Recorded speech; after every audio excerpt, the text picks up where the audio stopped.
sommaire de cette édition, en République démocratique du Congo, 92 exécutions extrajudiciaires ont été enregistrées au cours du mois de septembre selon un rapport des Nations Unies. Une télévision privée du Cameroun qui avait annoncé la mort du président gabonais Ali Bongo Ondimba a été suspendue pour 6 mois au Gabon par la haute autorité de la communication. Et puis l'ancien président de la Fédération ghanéenne de football, Kwesi Nyantaki, a été interdit à vie de toute activité liée au football par la justice interne de la FIFA.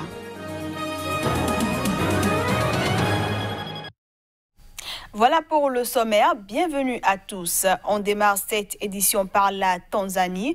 Zitto Kabwe, le leader du parti d'opposition, l'Alliance pour le changement et la transparence, a été arrêté ce mercredi à Dar es Salaam. Il est détenu pour avoir affirmé dimanche dernier, lors d'une conférence de presse à Dar es Salaam, que les récents affrontements entre éleveurs et forces de l'ordre dans l'ouest du pays avaient fait 100 morts. Mais ces propos sont contestés par la police qui avance le chiffre de 4 morts. Virulent critique du régime du président John Magufuli, le député Zitto Kabwe est le seul député de sa formation politique élu à l'Assemblée nationale. En République démocratique du Congo, 92 exécutions extrajudiciaires ont été enregistrées au cours du mois de septembre. C'est ce qui ressort du rapport du Bureau conjoint de l'ONU aux droits de l'homme, publié ce mercredi à Kinshasa. Dans un rapport publié ce mercredi à Kinshasa, le Bureau conjoint de l'ONU aux droits de l'homme a dénoncé les violations des droits de l'homme en République démocratique du Congo. Dans ce document, les Nations Unies affirment que 92 personnes ont été tuées par les forces armées congolaises ou par des groupes armés en septembre.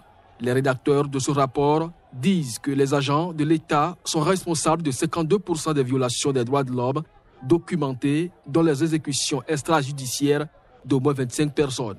Ils disent également avoir relevé 623 violations des droits de l'homme au cours du même mois, ce qui constitue une hausse par rapport au mois précédent.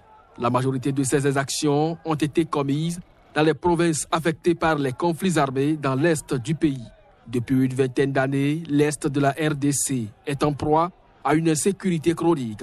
Une centaine de groupes armés essaiment la région, se disputant notamment le contrôle des ressources naturelles abondantes dans la zone. De retour à Juba pour une journée après plus de 2 ans d'absence, le chef rebelle sud-soudanais Riek Machar et le président Salva Kiir ont ensemble promis ce mercredi d'œuvrer à la paix. Mais bien des obstacles restent à surmonter sur le chemin de la réconciliation. Cette paix est dans notre cœur et nous allons mettre en œuvre cet accord, a promis le chef du mouvement populaire de libération du Soudan, opposition, arrivé dans la matinée en provenance de Khartoum. Reprenant lui aussi des promesses maintes fois tenues mais jamais suivies d'effet, le président Salva Kiir a également fait l'éloge de la paix. Selon lui, la présence de Riek Machar à Juba est la preuve que la guerre prend fin et qu'une nouvelle ère de paix et de prospérité s'ouvre. En effet, Riek Machar n'était plus revenu à Juba depuis sa fuite précipitée de la capitale en juillet 2016, après des combats meurtriers entre ses hommes et les forces gouvernementales. Je le disais en titre, une télévision privée du Cameroun a été suspendue pour 6 mois au Gabon par la haute autorité de la communication. Il est reproché à cette télévision d'avoir annoncé la mort du président gabonais Ali Bongo Ondimba, hospitalisé en Arabie Saoudite. La haute autorité de la communication du Gabon a suspendu pour 6 mois une télévision privée du Cameroun qui avait annoncé la mort du président gabonais Ali Bongo Ondimba, hospitalisé en Arabie Saoudite. Réunie mardi dernier à Libreville, la RAC a demandé le retrait pour 6 mois de la télévision réputée proche du pouvoir, Vision 4, des bouquets diffusés au Gabon par les principaux diffuseurs dont Canal+. Dans un communiqué obtenu ce mercredi, la RAC a qualifié d'inexacte et trompeuse l'annonce de la mort du président Bongo Ondimba par Vision 4. Une annonce qui, selon elle, a porté atteinte à l'unité nationale, la cohésion sociale et l'ordre public.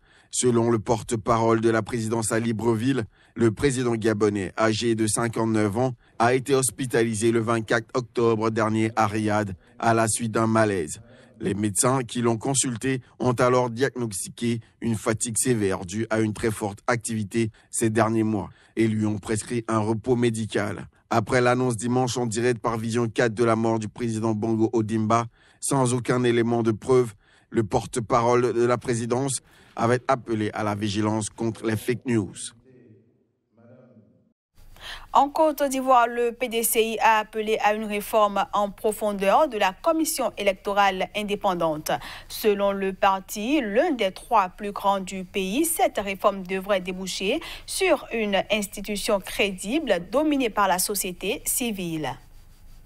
Le Parti démocratique de Côte d'Ivoire, le PDCI, de l'ancien président Henri Konan Bédié, s'est prononcé sur une commission électorale indépendante autonome, véritablement indépendante et totalement dissociée de l'emprise des partis politiques, avec une forte représentation de la société civile.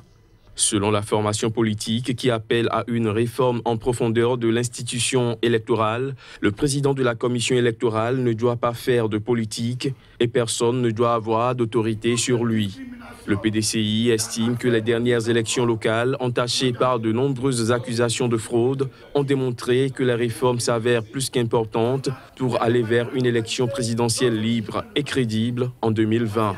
La coalition au pouvoir, le Rassemblement des oufouettistes pour la démocratie et la paix, a largement remporté ses récentes municipales et régionales couplées, disposant de 92 municipalités contre 56 aux indépendants et 50 au PDCI, ancien allié du RHDP passé dans l'opposition. Le Parti démocratique de Côte d'Ivoire a également appelé à un nouveau découpage électoral avant l'élection présidentielle de 2020. On parle sport à présent. Au Ghana, l'ancien président de la Fédération de football, Kwesi Nyantakyi, a été interdit à vie de toute activité liée au football. Il a ainsi été sanctionné par la justice interne de la FIFA pour des faits de corruption. La FIFA, l'instance mondiale du football, a interdit à vie de toute activité liée au football. Au niveau national et international, l'ancien président de la Fédération ghanéenne de football, Kwesi Nyantakyi. La justice interne de la FIFA l'a jugé coupable de plusieurs violations du code éthique de la Fédération internationale de football association en matière de conflit d'intérêts et de corruption. Kwesi Nyantakyi devrait également s'acquitter d'une amende de 500 000 francs suisses, soit environ 440 000 euros. Pour mémoire, Kwesi Nyantakyi avait dû démissionner début juin après les révélations explosives d'un documentaire d'investigation, le filmant avec une caméra cachée en pleine négociation avec les investisseurs potentiels à qui il faisait miroiter de juteux contrats avec le gouvernement ghanéen. Et ce, en échange de cadeaux de plusieurs millions de dollars. Il aurait réclamé près de 11 millions de dollars, soit 9,3 millions d'euros. Cette affaire avait failli mener à la dissolution de la Fédération ghanéenne de football avant que la FIFA et les autorités ghanéennes ne trouvent un accord via la mise en place d'un comité de normalisation de la Fédération ghanéenne de football. Hors du continent africain, la ville de Pittsburgh est meurtrie par l'attaque antisémite la plus meurtrière de l'histoire des États-Unis. 1 millier de personnes s'y sont rassemblées ce mardi pour protester contre la venue de Donald Trump. Le président américain s'est rendu mardi dans la ville de Pittsburgh. Il y est allé pour se recueillir dans la synagogue où un tireur antisémite a abattu 11 fidèles. Mais Donald Trump a été accueilli par des manifestants qui se sont opposés à sa visite en l'accusant d'attiser la haine. Plus de 1500 personnes de tous âges et confessions ont appelé le président américain à renoncer à ses diatribes incendiaires. Dans la synagogue André, Tree of Life, Donald Trump a allumé une bougie pour chacune des 11 victimes de l'attaque antisémite, la plus meurtrière jamais perpétrée aux États-Unis. Dès samedi, le locataire de la Maison-Blanche avait vivement condamné la tuerie et a appelé à éradiquer le poison de l'antisémisme.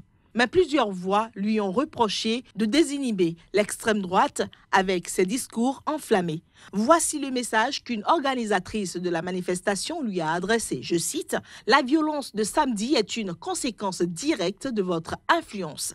Président Trump, vous n'êêtes pas le bienvenu à Pittsburgh tant que vous n'aurez pas renoncé au nationalisme blanc. » Fin de citation.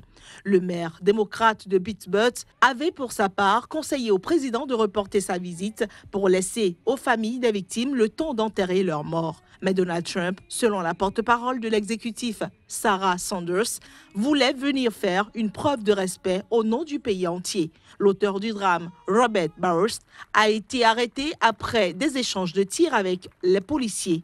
Inculpé de 29 chefs d'accusation, il encourt la peine de mort. Il a confié vouloir juste tuer des Juifs en accusant les Juifs d'être responsables d'un génocide des Blancs selon une rhétorique chère à l'extrême droite.